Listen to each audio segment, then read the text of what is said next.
আসসালামু আলাইকুম রাহমাতুল্লাহি ওয়া বারাকাতুহু।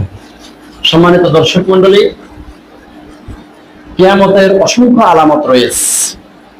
তার মধ্যে সবচেয়ে গুরুত্বপূর্ণ আলামত হলো আখিরি জামানায় ইলম উঠে যাবে, জ্ঞান উঠে যাবে, মানুষ জ্ঞান শূন্য হয়ে যাবে, মানুষ মূর্খ হয়ে যাবে। রাসূলুল্লাহ সাল্লাল্লাহু আলাইহি ওয়াসাল্লাম বলেন, ইন্না মিন আশরাতিস সাআতি আন ইরফা'আল ইলম ওয়া ইয়াকসুরুল জাহলু ويكثر الزنا ويكثر شرب الخمر ويقل الرجال ويكثر النساء حتى يكون ل50 امرأة القيم الواحد। বুখারী শরীফের 80 নম্বর সহিহ হাদিস। এই হাদিসে রাসূলুল্লাহ সাল্লাল্লাহু আলাইহি ওয়াসাল্লাম বলেন, ইন্না মিন আশরাতিস সাআতি, নিশ্চয়ই কিয়ামতের আলামতগুলোর মধ্যে এক নম্বর আলামত হলো আইয়ুরফা'আল ইলম ওয়া ইয়াকসুরুল জাহল, ইলম উঠে যাবে এবং মূর্খতা বেড়ে যাবে। মানুষ ইলম শিখবে না, আল্লাহর ওহীর জ্ঞান মানুষের মধ্যে থাকবে না, আল্লাহর কোরআনের জ্ঞান মানুষের মধ্যে থাকবে না, কোরআন এবং হাদিসের জ্ঞান মানুষ অর্জন করবে না, কোরআন এবং হাদিসের জ্ঞান থেকে মানুষ যোজন যোজন দূরে থাকবে। এই জন্য রাসূলুল্লাহ সাল্লাল্লাহু আলাইহি ওয়াসাল্লাম এই বুখারী শরীফের 80 নম্বর সহিহ হাদিসে বলতেছেন, ইন্না মিন আশরাতিস সাআতি আন ইরফা'আল ইলমু ওয়া ইয়াকসুরুল জাহলু, নিশ্চয়ই কিয়ামতের আলামতের মধ্যে সর্বপ্রথম আলামত হলো ইলম উঠে যাবে, জ্ঞান উঠে যাবে এবং জাহালত বেড়ে যাবে, মানুষ মূর্খ হয়ে যাবে। কোরআনের জ্ঞান মানুষের কাছে থাকবে না, হাদিসের জ্ঞান থাকবে না, পরকালের জ্ঞান থাকবে না, কবরের আযাবের জ্ঞান থাকবে না, হাশরের ময়দানের ভয়াবহ অবস্থার জ্ঞান থাকবে না এবং জান্নাতের জ্ঞান জাহান্নামের জ্ঞান থাকবে না।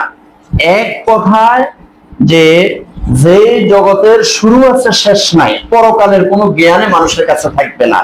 এই জন্য রাসূলুল্লাহ সাল্লাল্লাহু আলাইহি ওয়াসাল্লাম বলেন, আইয়ুরফা'আল ইলমু ওয়া ইয়াকসুরুল জাহলু, যে আখিরি জামানায় অর্থাৎ কিয়ামতের আলামত হলো যে ইলম উঠে যাবে, জ্ঞান উঠে যাবে, জ্ঞান শূন্য হয়ে যাবে, মানুষ মূর্খ হয়ে যাবে।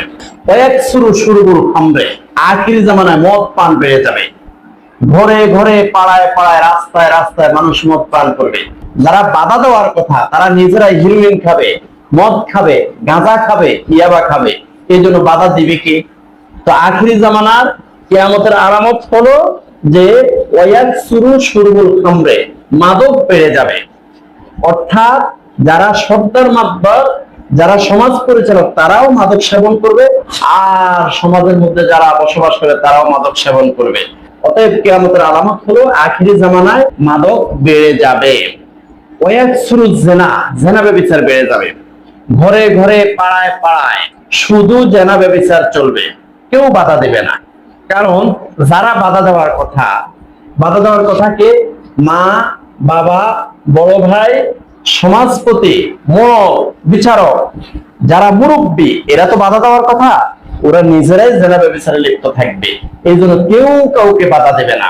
এই জন্য বুখারী শরীফের 80 নম্বর সহিহ হাদিসে রাসূলুল্লাহ সাল্লাল্লাহু আলাইহি ওয়াসাল্লাম বলেন, ওয়ায়াকসুরু জিনা, কিয়ামতের একটি আলামত হলো একদম দেদারসে জিনা ব্যভিচার বেড়ে যাবে, কেউ কাউকে বাধা দেবে না। নাউযুবিল্লাহি মিন যালিক।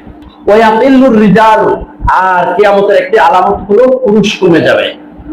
ওয়ায়াকসুরুন নিসাউ, এবং নারীর সংখ্যা বেড়ে যাবে। হাত্তা ইয়াকুনা লি50 ইমরাআতান আল কাইয়িমুল ওয়াহিদ, এমন ভাবে পুরুষের সংখ্যা কমবে আর নারীর সংখ্যা বাড়বে যে আখিরি জামানায় 50 জন নারীর বিপরীতে পুরুষ থাকবে একজন।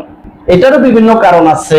জন্মগতভাবে পুরুষ কম হবে, মহিলা বেশি হবে, আর পুরুষরা বিভিন্ন যুদ্ধ বিগ্রহে মারা যাবে, বিভিন্ন আন্দোলনে মারা যাবে, বিভিন্ন অ্যাক্সিডেন্টে মারা যাবে, এটাও কারণ হতে পারে।